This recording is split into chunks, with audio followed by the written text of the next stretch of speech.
E aí, gente amiga, tudo bem? Aqui tá sendo Albano. Acabei de receber uma pergunta com base em Romanos. Se Romanos afirma que todos pecaram, como é que a gente diz que Maria é imaculada? Você vai entender isso agora. Fica com a gente. Realmente, essa pergunta ela faz todo sentido, porque a intenção de Romanos é justamente mostrar que todos pecaram. Judeus pecaram, gentios pecaram, todos devido à nossa natureza humana, pecamos. Então, por que nós dizemos que Maria é uma exceção?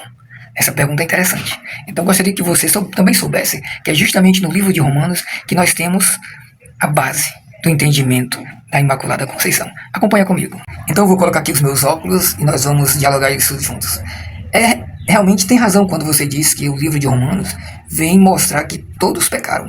Se nós observarmos, Romanos 3,9, todos estão sobre o pecado. Romanos 3,20, ninguém se justifica pela lei. Romanos 3,24, somos justificados pela graça. Então aqui nós já podemos observar duas coisas.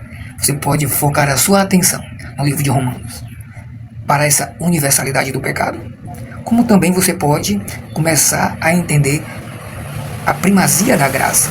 Se nós observarmos, o princípio não é tão somente o pecado, mas sim trazer a revelação que a graça ela é mais forte que o pecado. O ponto de Paulo é mostrar que todos dependemos de uma graça redentora, e nisso você concorda comigo. Então, o foco do entendimento não é o pecado, o foco do entendimento é a graça de Deus. Então, se nós conseguirmos compreender que a graça de Deus, a graça de Cristo, ela é universal, suficiente e eficaz, nisso nós concordamos. Então Romanos não afirma que a graça de Deus só pode agir depois do pecado. Ela não diz que a graça de Deus só pode agir depois do pecado. Não existe essa afirmação.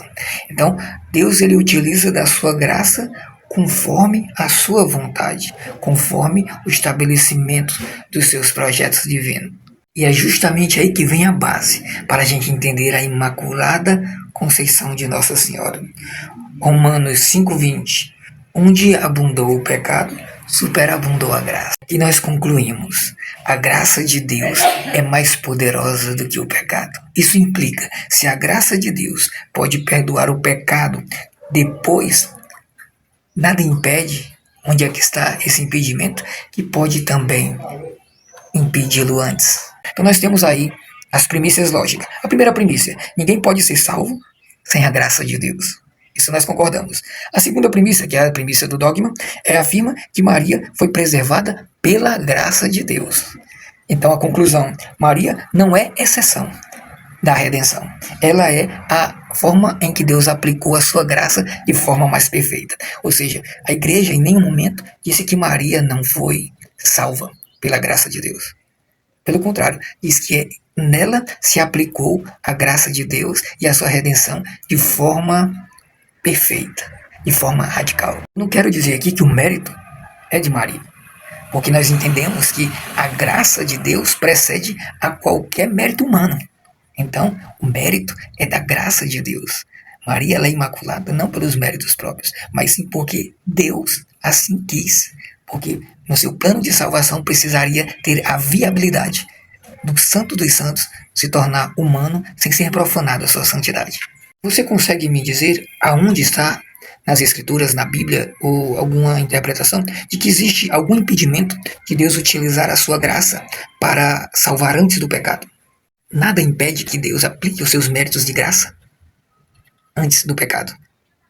O que a igreja ensina é que se Cristo é o Redentor perfeito, e assim sendo, ele pode libertar depois da queda do pecado, como ele pode libertar também antes do pecado. Alguém pode cair no buraco e ser salvo, alguém tirando depois que caiu do buraco, como também você pode libertar a pessoa de cair no buraco, avisando antes dela para não cair. Romanos traz esse fundamento, esse princípio que torna alguém salvo por meio da graça. E nós vimos que a Bíblia fala que Maria estava cheia da graça de Deus. O anjo disse, ave cheia de graça. Então, quem está com graça não está com o pecado.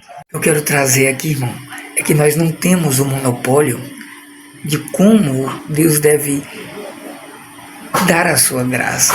Ele dar a sua graça da forma como Ele quer. Então não é o meu critério, não é o seu critério. Então nós vemos sim em Romanos essa base para o entendimento de que Deus salvou Maria antes do pecado, para que ela já fosse a escolhida. E aí os critérios dessa escolha também não compete a mim, não compete a você. Ela foi a escolhida. Ela foi quem Deus quis dar esta graça de preservá-la sem pecado para que a salvação pudesse nascer. Nós vamos continuar com esse assunto nos próximos vídeos também. Se você gostou, deixa seu comentário. Se não gostou, coloque aí teu contraponto para que a gente possa refletir juntos. Um grande abraço e que a graça de Deus também esteja conosco.